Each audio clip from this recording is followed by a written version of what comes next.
और अब आपको बताएं कि पीपल्स पार्टी रहनुमा आसिफा भुट्टो जरदारी का कौमी असेंबली में अवामी सवाल, गैस की किल्लत और बंदिश का मामला उठाया, लेकिन जवाब क्या आया जानते हैं इस रिपोर्ट में।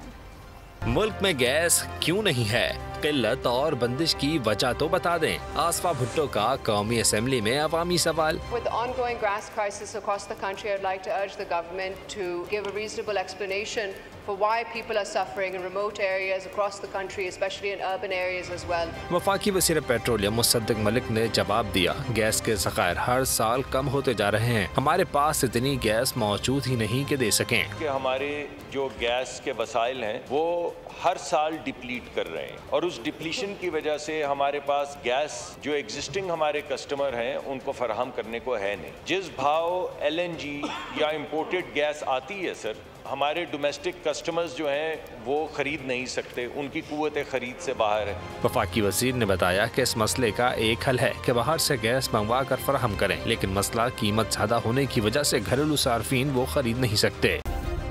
सब्सक्राइब करें और बेल दबाएं ताकि कोई खबर रह न जाए।